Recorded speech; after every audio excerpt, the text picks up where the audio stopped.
하나님께서는 이 세상 만물을 지으셨는데요. 근데 그 대단한 하나님의 경륜이 숨겨져 있어요. 그 하나님의 경륜을 또 하나의 창조주이신 예수님은 여인의 이 자궁 속에 점으로 낮아져서 오셨어요. 그리고 십자가에 달려 돌아가심으로 하나님을 나타내셨습니다. 하지만 그 안에는 부활의 영광, 영원한 생명이 담겨져 있습니다. 그리하여 효과적인 성령님의 도우심으로 그 누구라도 어떤 사람도 하나님께 나아갈 길을 열어 놓으셨습니다. 오늘 주님 앞에 나오신 여러분 모두 이 시간 중에 이 중에 가장 아름다운 선물인 예수님을 영접하기를 축복합니다. 그러므로 부활의 주님을 만나기 위해서는 하나님이 모든 것을 지으셨다는 것을 알아야 합니다. 오늘 전도서 본문을 통해서 함께 생각을 해보겠습니다. 하나님이 모든 것을 지으시되 첫째로 때를 따라 아름답게 하셨습니다. 10절이에요.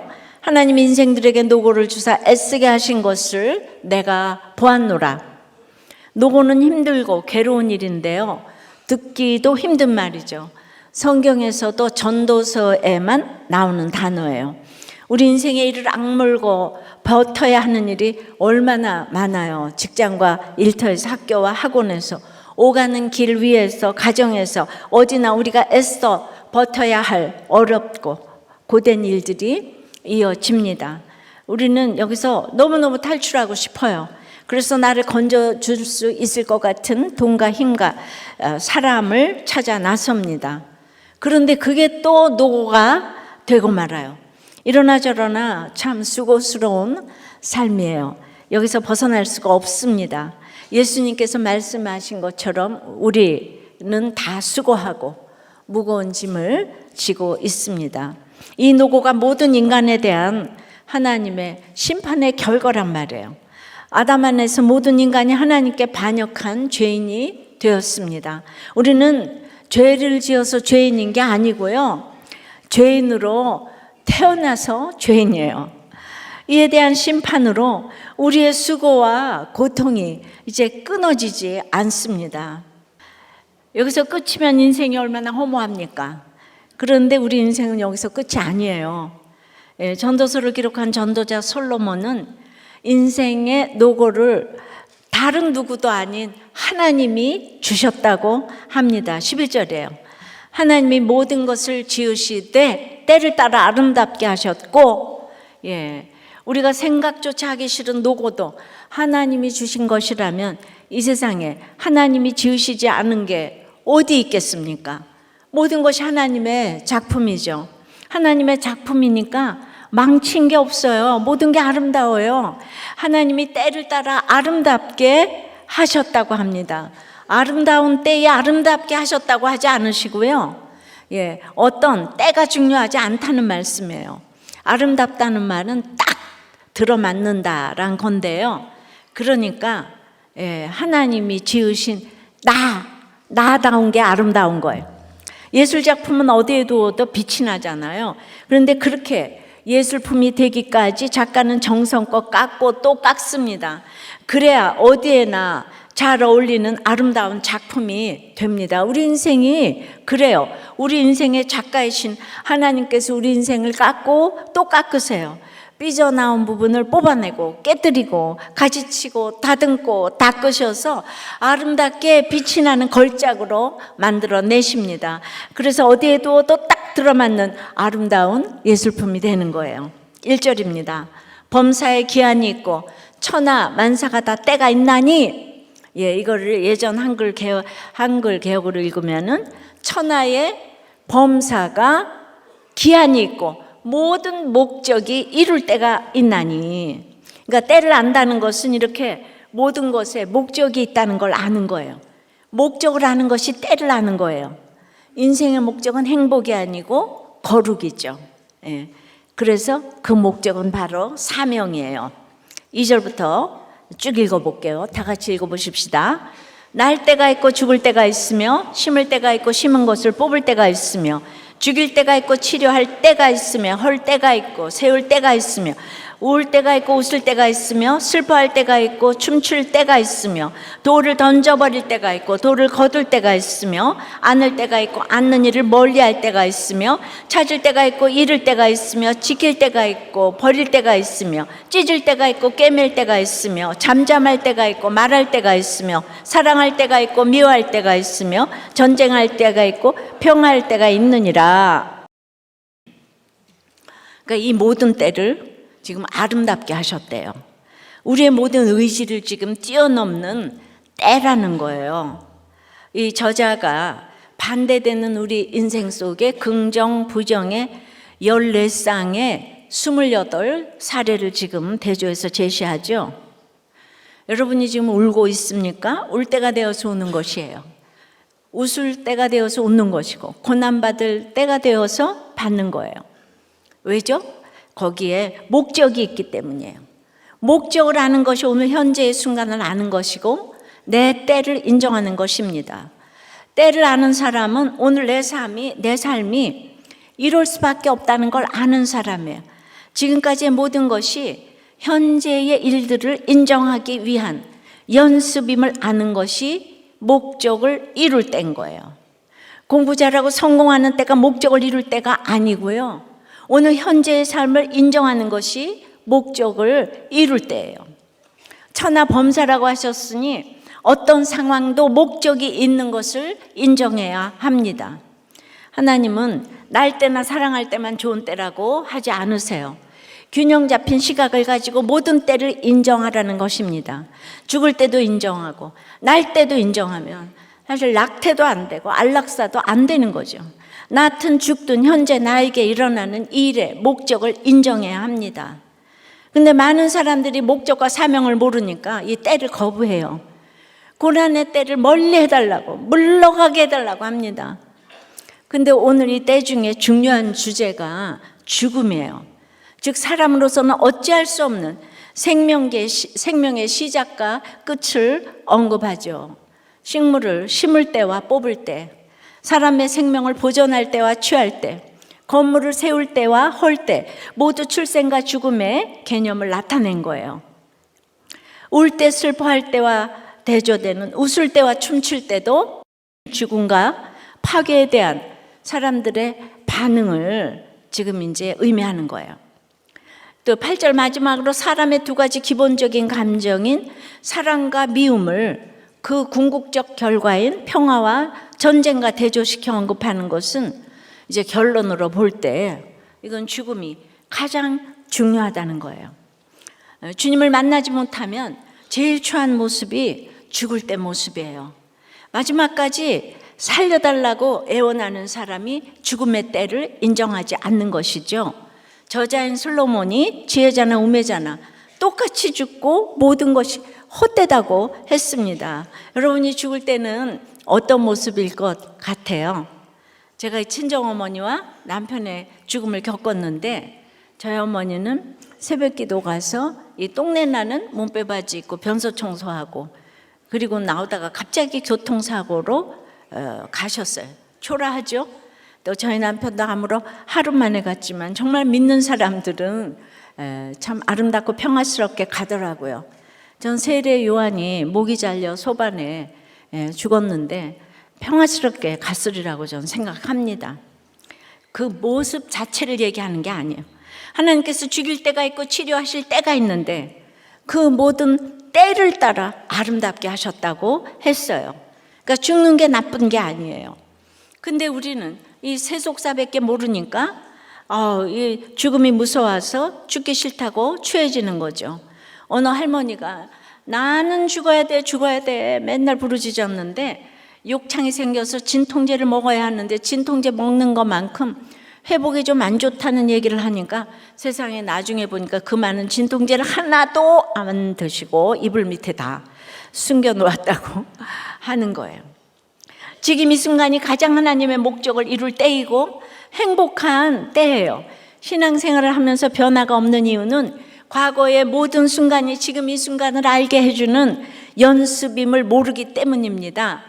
하나님을 알아서 내가 애벌레에서 성충이 되도록 때마다 허물을 벗도록 모든 것을 허락하신 거예요.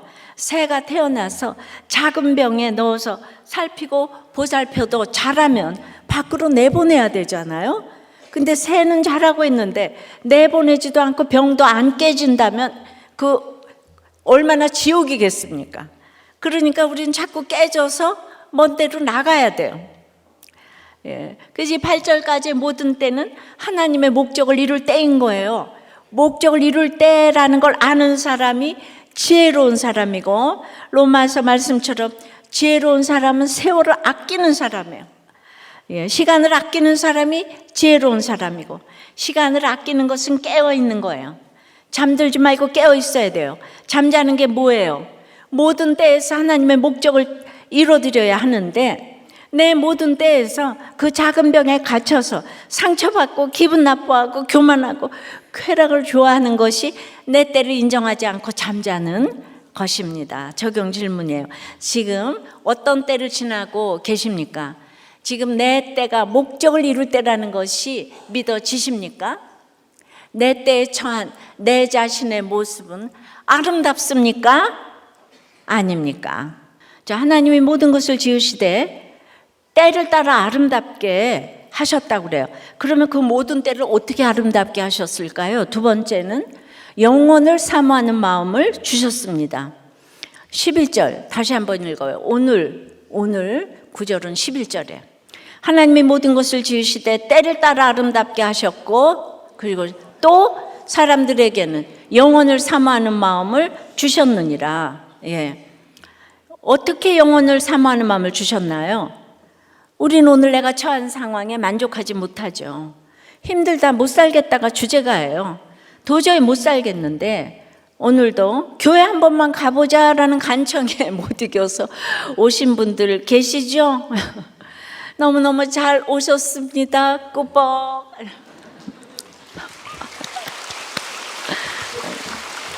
자, 힘든 남편, 아내, 자녀, 부모, 이웃, 직장, 사업, 입시, 입사 등 그야말로 인생의 짐작 같은 노고가 왜 내게 딱 맞는 가장 좋은 세팅일까요? 그것이 우리를 영원하신 하나님께로 돌이키게 하기 때문인데요. 나를 하나님처럼 섬기던 삶, 나를 위해 수고하고 무거운 짐을 지던 삶이 와르르 무너져 내리는 고난을 겪으면서 어쩔 수 없이 하나님을 찾고 하나님께 돌아오게 되기 때문입니다. 사람들은 하나님이 끝을 맺으시는 그 일을 보며 그 마음 중심에 하나님을 채웁니다.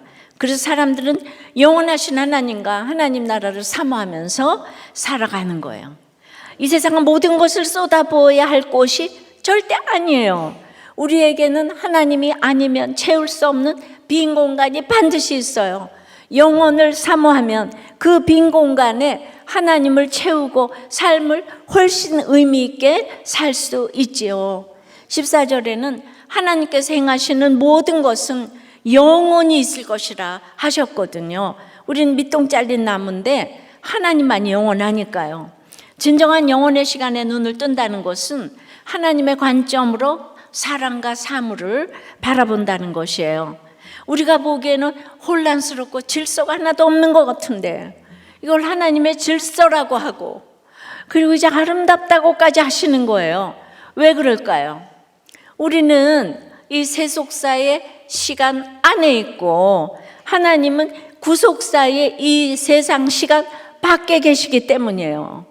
크로노스가 아니고 카이로스의 시간이기 때문에 시간 밖에 계시는 하나님은 영원하시기 때문에 그 영혼을 사모하게 하기에 죽었다가 살아나신 부활의 주님은 이 세상에서 가장 아름다운 선물이 되는 것입니다.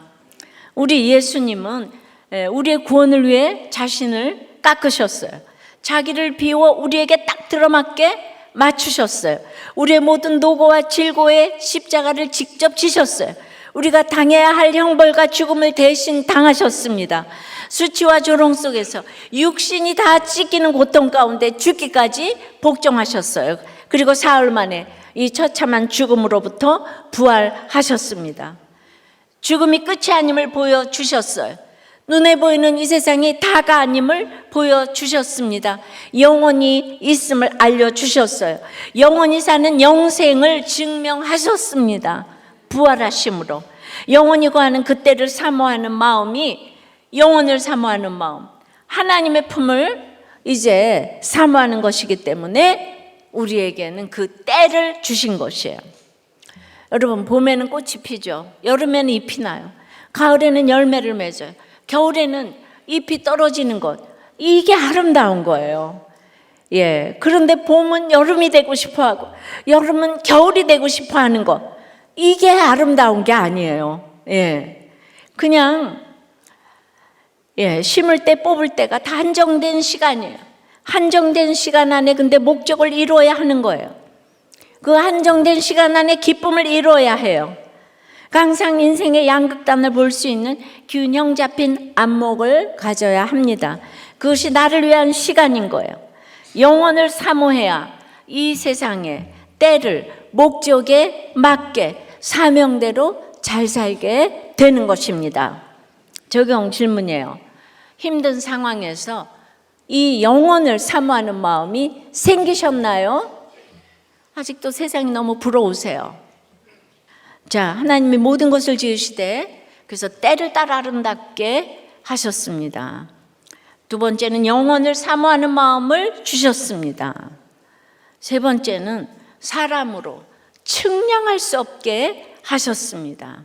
11절에 첫 번째, 두 번째, 세 번째 대지가 다 있어요.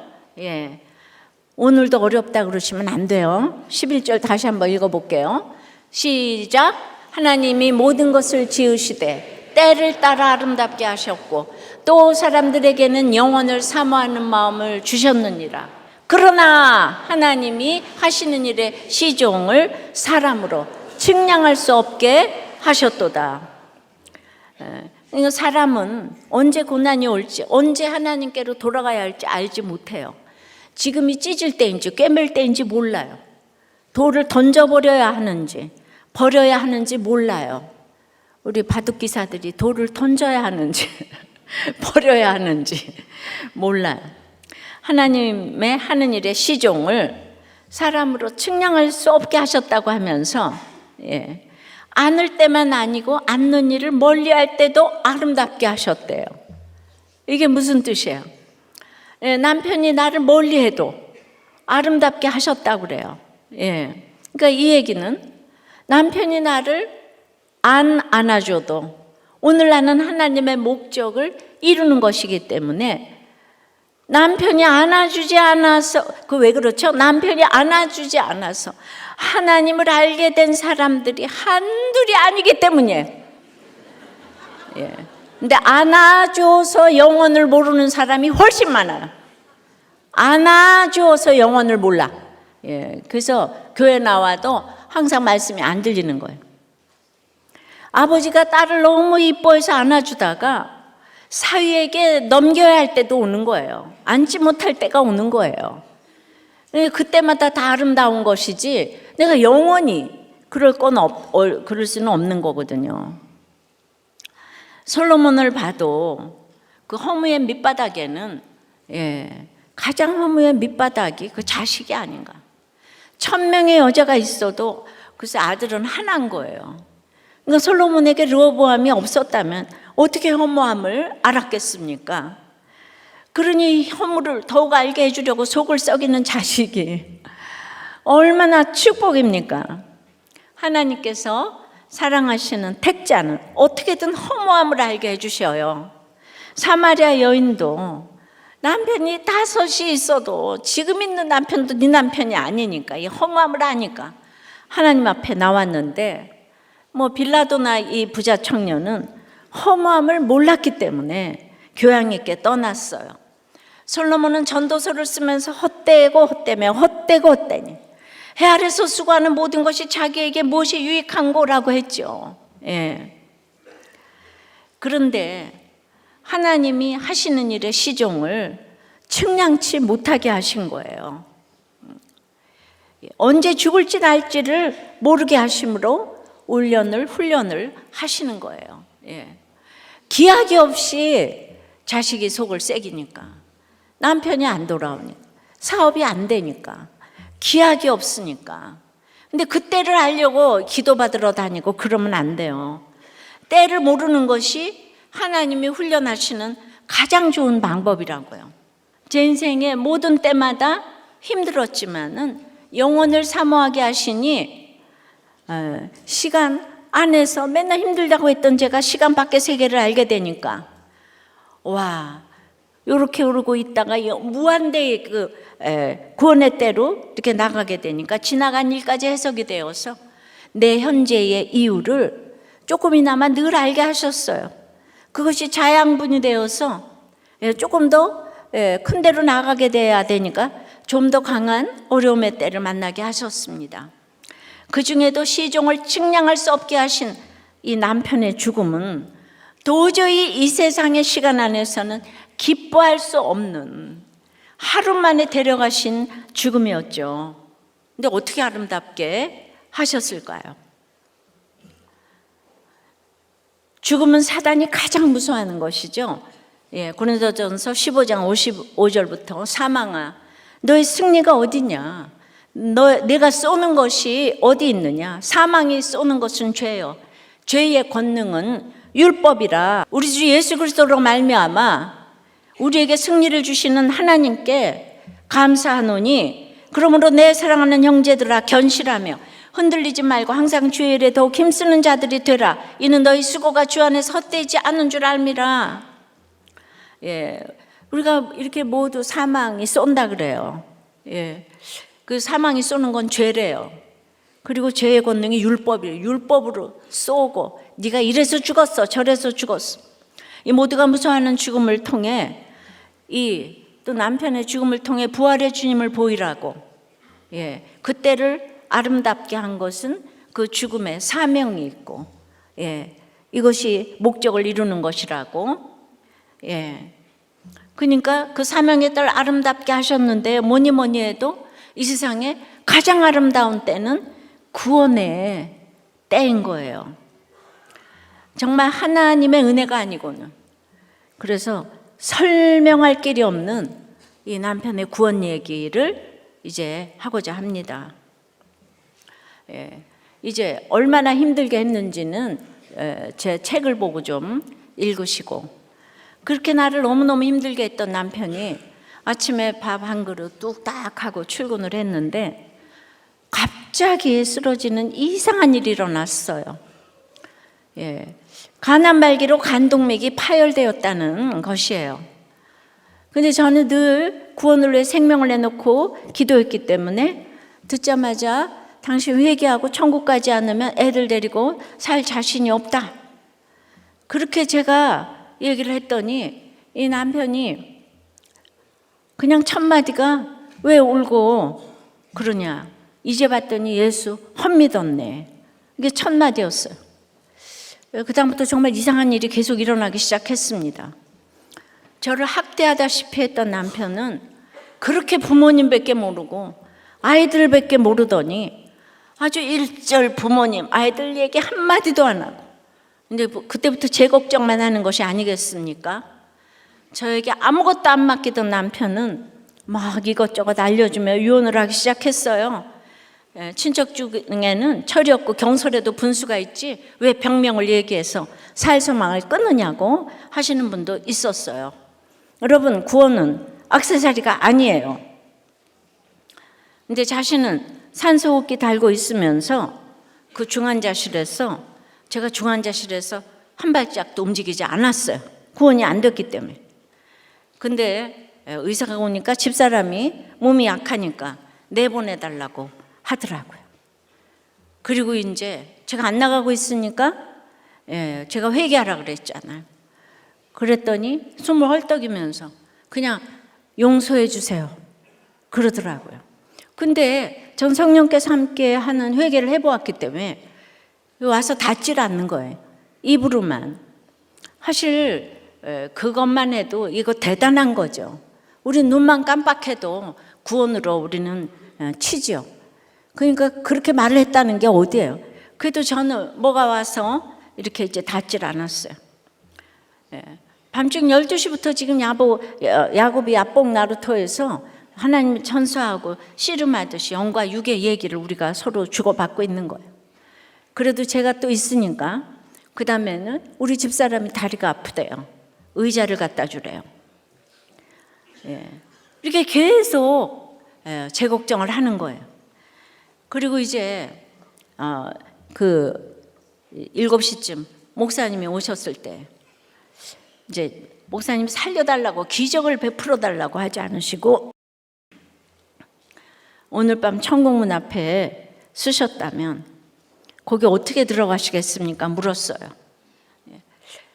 그러니까 두 팔 벌리고 십자가에 달린 것 같이 산소호흡기 달고 수혈하면서 분명히 우리 모두에게 들리도록 예수 이름으로요 라고 분명하게 대답을 했습니다. 중환자실에서 식구들 앞에서 예수 이름으로요 고백한 다음에 목사님은 내 직업을 아십니까?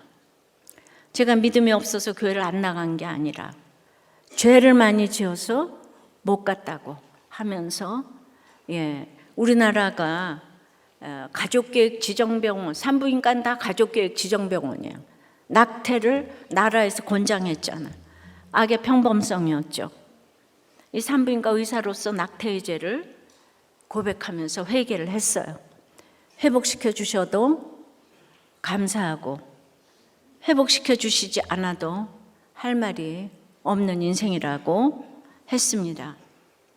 목사님은 우리 가운데 행위로 천국 갈 사람이 누가 있겠냐고 빵을 만들 때 계란이 5개 중에 1개가 썩어도 알고는 못 먹고 10,000개 중에 하나가 썩어도 알고는 그것으로 만든 빵을 못 먹어요.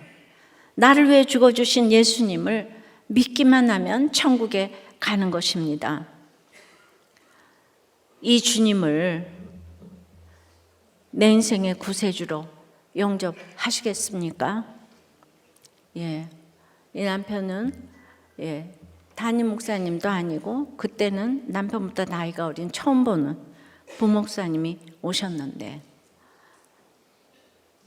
고개를 끄덕거리면서 목사님을 따라서 영접 기도를 했어요.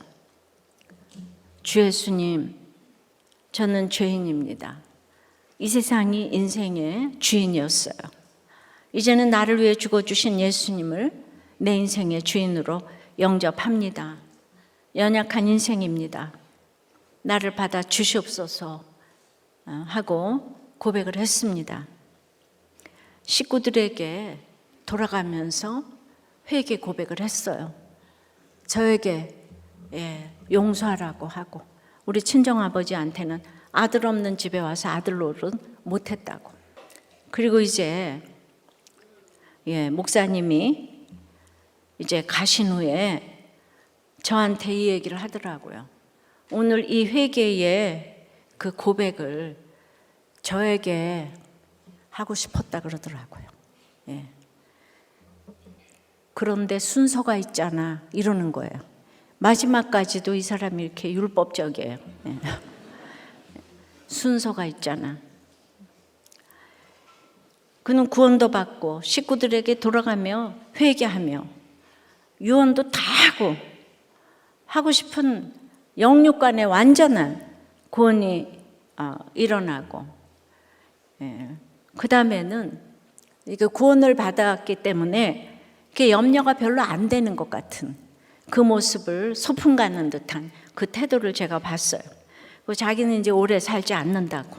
오늘 12시에 내가 이 산소호흡기 다 뽑을 거니까 나를 잘 알지 않냐고. 그래서 자기 병원비를 가져오라는 거예요. 그리고 우리 병원에 가서 또 우리 병원에 생활비를 주고 병원에 기름값도 주고 오고 그 다음에 옥상에 고추를 널어놨는데 그걸 거두라고 그러더라고요. 갔다 오니까 그 1시간 동안 평생 하지 못했던 전도를 그 1시간에 이제 더 많이 한 거죠. 자기처럼 살지 말라고. 근데 제가 갔다 오니까 너무 잘했다고. 큰 일은 그렇게 작은 일부터 해야 한다고. 3번이나 저를 칭찬을 해줬어요. 그리고 보니까 이 남편이 쓰러진 다음부터 지금까지 저한테 너무너무 구체적으로 지금 일을 시켰잖아요. 예. 어떻게 옥상에 고추 말린 것까지 넣으려고 그 거들하고 그 얘기를 할 수가 있겠어요. 그런데 제가 그렇게 하나 안 하나 봤을까요? 저는 구원이 일어났기 때문에 구원이 이루어져서 그 마지막 명령을 아무 토달지 않고 뭐 12시에 이거 뽑는데 그런 말 하지 말라고 저 그러지 않았고요. 예수님이 십자가에서 돌아가시니까 얼마나 비참해요. 그런데 마리아는 그게 있어야 될 일로, 말씀이 이루어지는 사건이니까 있어야 될 일로 여기잖아요. 그죠? 그러니까 이 세상에 가장 큰 구원이 이루어졌기 때문에 제가 그 명령을 들으러 간 거. 보통 같으면 당신이 12시에 왜 가? 그럴 거야. 여기 병원비 내줄 사람 없어서 나보고 갔다 오라 그러냐? 이럴 거잖아요. 예. 그래서 저는 그냥 항상 남편이 그냥 말만 하면 내가 이렇게 나오니까 이 구원, 회개해라 이 얘기 하나만 내가 소리를 질렀지 그 세상적인 뭐 그런 얘기는 이렇게 이제 즉시 순종을 했더니만 제가 갔다 오니까 그렇게 칭찬을 해주는 거예요, 저를. 큰일은 그렇게 작은 일부터 하는 거라고. 이 3번이나. 그리고 가장 마지막에 한 말이 그리고 자기의 장례식을 제가 치르고 해서 너무 미안한데 걱정하지 말라고. 사무장하고 얼마든지 잘 치를 수 있다고. 그래서 진정으로 그 회개하는 자의 모습이 어떤지를 그 하루가 안 된 사이에 처음부터 끝까지 완벽하게 보여주고 그 10시에 내사 상태에 들어갔어요. 여러분, 십자가는 지혜고 타이밍이라고 그랬는데 그때 내가 이 구원 영접을 받지 않았다면 이 3시간이 이게 완전히 구원의 타이밍이 아니잖아요. 리디밍 더 타임. 세월을 아끼라 하는데 그 3시간 안에 이런 엄청난 일이 일어났고 이걸 수십 년 동안 제가 간증을 하는데 그러니까 시간을 아껴야 되는 거예요. 여러분이 오늘 오신 것도 우연이 아니라는 거죠. 그러니까 뇌사 상태에 들어가니까 그냥 의사들이 다 모여가지고 CPR을 하는 거죠. 인공호흡을. 저는 이제 하루도 안 된 이 시간에 그 아침에 그냥 출근했는데 지금 중환자실에서 생명이 쓰러져가는 모습을 제가 안개와 같이 쓰러져가는 모습을 제가 보았지요. 제가 거기서 갈 수가 없어서 집으로 왔어요. 그리고 자기가 예언한 대로 12시쯤에 천국에 갔습니다. 근데 제가 이때부터 이제 기가 막히기 시작해서 지금까지 평생 기가 막힌 거는 저는 이제 생명을 내놓고 구원을 위해서 기도했잖아요. 저는 누가 봐도 믿음이 좋고 우리 남편은 나쁜 사람이잖아요.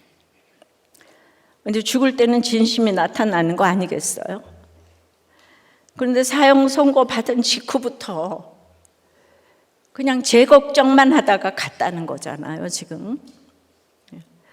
저는 제 남편이 구원되면 이 세상에 구원받지 못할 사람이 아무도 없을 것이라고 했는데 저의 사랑의 깊이와 넓이와 높이가 이루 말할 수 없이 얄팍한 거예요.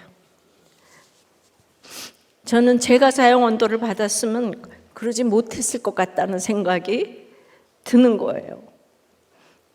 그러니까 제가 이제 그냥 할 말을 잃었어요. 제가 맨날 예수 예수 부르짖는 것이 얼마나 입으로만 부르짖는 건가.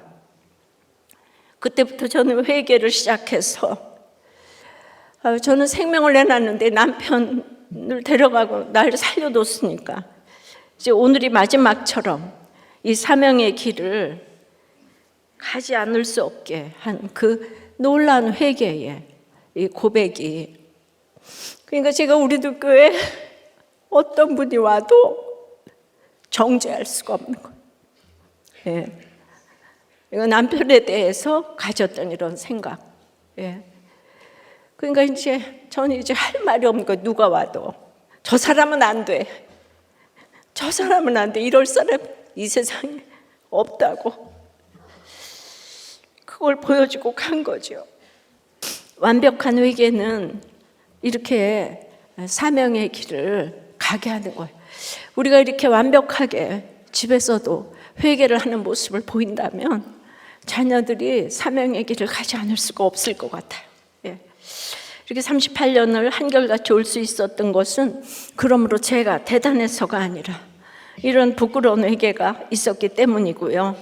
예. 그리고 이제 아무리 회개해도 지나침이 없다는 생각이 그때부터 지금까지 그냥 한결같이 들고 있습니다.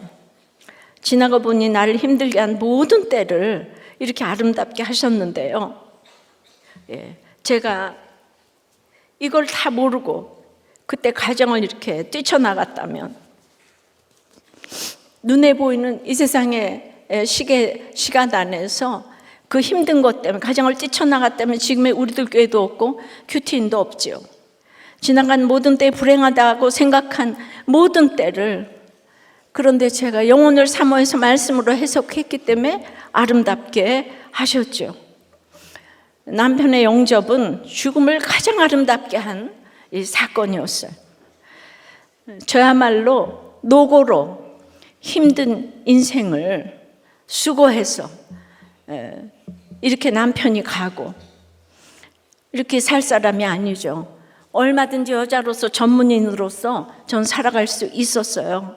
제가 짜들어지게 가난한 제가 얼마나 악착같이 정말 수고를 하고 이 노고를 했으면 서울대에서 피아노를 전공했다는 거예요.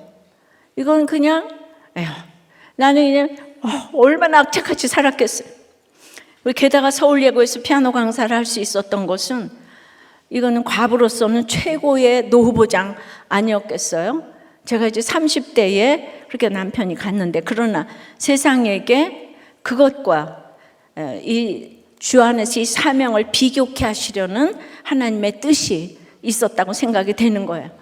저는 제가 좋아서 뭐 교회에서 뭐 짜들어진 직분을 받은 것도 아니지만은 13년 동안 안 알아줘도 밥해 가면서 큐티 모임을 13개까지 하게 하신 거는 우리 남편의 그 회개 덕분에. 그냥 정말 이해가 되세요.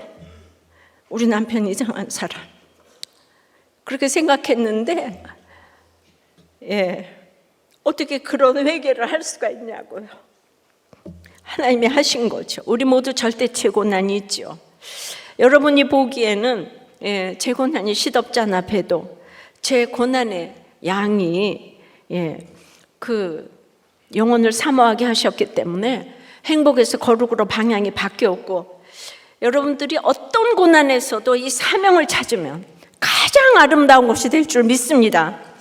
남편의 병상에서의 영접은 38년 동안 우리들 교회뿐 아니라 각 교회마다 또 세계 곳곳에서 셀 수 없는 수많은 사람들의 영접을 이루어냈어요. 구원에 대한 애통함이 흘러내려가게 했습니다. 우리들 교회 사역자들은 특히 영접 기도를 받아내기 위해 바삐 움직이고 수많은 열매가 있게 하세요. 그러니 우리가 큐티라고 해서 마른 뼈처럼 말씀이 아니고 우리가 저절로 전도가 되는 걸 보지 않습니까? 장례식을 가도 경조사를 가도 결혼식을 가도 우리의 목적은 늘 구원이에요. 늘 전동고예요. 그냥 뭐 위로 예배 드리러 가는 게 아니에요. 그러니 퀘션 타임의 큐티의 결론은 영혼 구원, 즉 전도가 맞습니다. 큐티하는 우리는 사랑하고 전도해야 될 줄 믿습니다. 적용 질문이에요. 일의 시종을 측량할 수 없다는 것은 오늘 최선을 다하는 것이다가 얼마나 동의가 되십니까? 그런 간증이 있어요? 예배와 큐티와 목장과 직장과 가정 등에서 오늘 최선을 다하지 못하는 것은 무엇입니까? 말씀 맺어요. 3장 11절을 오늘 1, 2, 3번에 돼지가 있는 3장 11절 다시 한번 읽어보겠습니다. 시작. 하나님이 모든 것을 지으시되 때를 따라 아름답게 하셨고 또 사람들에게는 영원을 사모하는 마음을 주셨느니라. 그러나 하나님이 하시는 일의 시종을 사람으로 측량할 수 없게 하셨도다. 그러니까 오늘 하나님이 지으시되 첫 번째 때를 따라 아름답게 하셨습니다. 두 번째 영혼을 사모하는 마음을 주셨습니다. 세 번째는 사람으로 측량할 수 없게 하셨습니다. 여러분 전도서 3장 11절만 외워도 여러분들의 인생이 다 해석될 줄 믿습니다. 기도합니다. 지으시되 모든 때를 아름답게 하셨다고 했는데 저는 이 세상의 시간의 법칙으로 너무나 이 짧은 인생 가운데서 하나님께 주신 그것을 해석하지 못하고 날마다 이혼을 생각했고 죽음을 생각했습니다. 그러나 하나님이 사랑하셨기 때문에 그 힘든 가운데서 목적을 알게 되었고 하나님이 하늘문을 여시고 이제 영혼을 사모하게 해주시니 이 세상 시간 밖에서 내 인생이 다 해석되어서 이 정 같은 이 땅의 짧은 시간 속에서 그 잘난, 그 행복 이것 때문에 그렇게 죽으려고 했던 저의 인생을 회개하며 이제 나처럼 살지 말라고 사명의 인생을 살게 해주신 줄 믿습니다. 그러나 우리 인생에 모두 측량할 수 없는 그 때로 인하여서 우리는 지금 너무 힘든 가운데 이곳에 오신 분들이 많이 있어요.